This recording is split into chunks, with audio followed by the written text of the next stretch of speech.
ये जमात को अब जाकर पूरी तरह से खाली कराया गया है, जबकि लॉकडाउन 24 मार्च से है और 12 मार्च से देखें तो लगातार दिल्ली सरकार भीड़ ना जुटाए जाने को लेकर, सामाजिक दूरी के नियमों का पालन करने को लेकर लगातार एडवाइजरी जारी कर रही थी।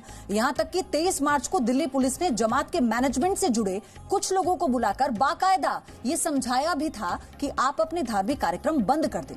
कोरोना संकट में भीड़ जुटाना अच्छी बात नहीं है, लेकिन जमात अपनी जिद पर अड़ा रहा। वैसे ये वही जमात है जिसके धार्मिक चेहरे के पीछे का नकाब आतंकी सोच वाला भी है। आतंकवादी संगठन अल-कायदा से तबलीगी जमात के कनेक्शन सामने आ रहे हैं। आपको बता दें, ग्लासगो एयरपोर्ट पर हमले का लिंक भी जमात से जुड़ रहा है।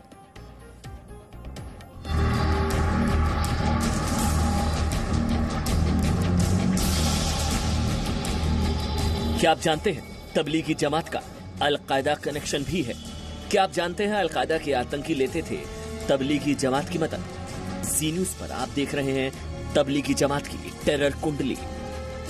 ये वाकई हर उस व्यक्ति को हैरान करने वाला खुलासा है जो आंख मूंद कर तबलीगी जमात की धार्मिक बातों पर यकीन कर लेता था। एक मीडिया रिपोर्ट में 2011 में जारी विकीलीक्स के दस्तावेजों के हवाले से ये खुलासा किया गया है कि अल-कायदा ने कई यात्रा संबंधी दस्तावेज और छिपने का ठिकाना हासिल करने के लिए दिल्ली के निजामुद्दीन में स्थित तबलीगी जमात के हेडक्वार्टर का इस्तेमाल किया था। तबलीगी जमात को लेकर दावे ये भी किए जा रहे हैं कि आतंकवादी संगठन लश्कर-ए-तैयबा के सूडानी सदस्य आमिर मोहम्मद ने तबलीगी सदस्य के तौर पर पाकिस्तान का वीजा लेने की कोशिश की थी। आपको ग्लासगो एयरपोर्ट पर हुआ हमला शायद याद हो। ग्लासगो एयरपोर्ट पर हमले की कोशिश के आरोप में जिस संदिग्ध भारतीय नागरिक कफील अहमद को गिरफ्तार किया गया था, उसके तार भी निजामुद्दीन के इसी तबलीगी जमात से जुड़े हुए बताए जाते हैं। भारत के वर्तमान राष्ट्रीय सुरक्षा सलाहकार और आईबी के पूर्व डायरेक्टर अजीत डोवल ने कभी तबलीगी जमात के बारे में बड़ी बातें कही थी कि इस संस्था में जिस तरह का रहस्य रखने की परंपरा है, उसकी वजह से शक पैदा होता है, लेकिन सरकारों ने कभी इस संस्था की तरफ नजर टेढ़ी नहीं की।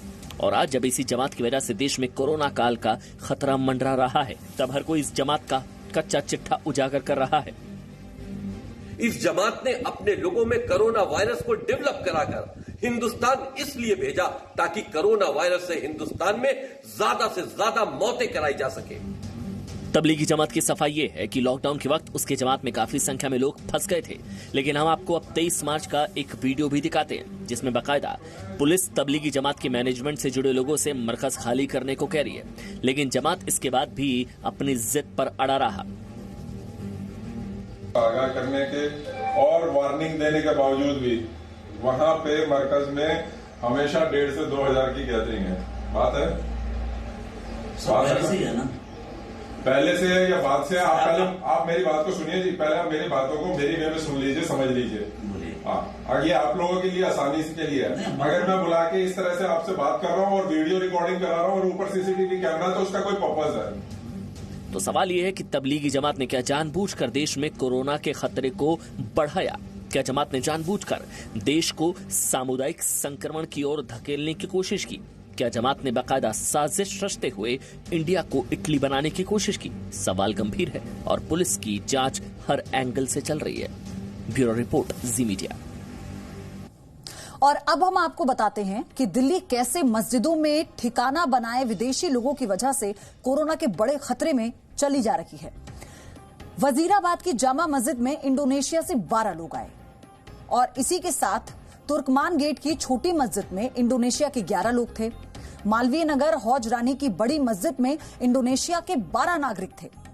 मालवीय नगर की जहां पना मस्जिद में किर्गिस्तान के 13 नागरिक थे। शास्त्री पार्क की वाजिद मस्जिद में इंडोनेशिया के 11 लोग थे। शास्त्री पार्क की रशीदिया मस्जिद में इंडोनेशिया के 13 लोग थे। वेलकम इलाके की खरूज वाली मस्जिद में इंडोनेशिया के 8 नागरिक थे। वहीं चांदनी महल की पठान वाली मस्जिद में इंडोनेशिया के 12 नागरिक और मलेशिया के 8 मिले हैं। चांदनी महल की छोटी मस्जिद में इंडोनेशिया के 9 लोग मिले हैं। चांदनी महल की कीकर वाली मस्जिद में भी इंडोनेशिया के 13 नागरिक मिले हैं। लाल कुआ प्रहलादपुर की फातिमा मस्जिद में इंडोनेशिया के 9 लोग मिले।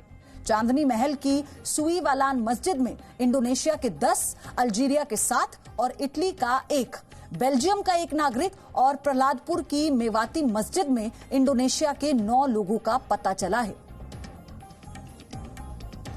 यहां रुक रहे हैं एक छोटे से ब्रेक के लिए, हम फौरन लौट रहे हैं, आप देखते रहिए जी न्यूज।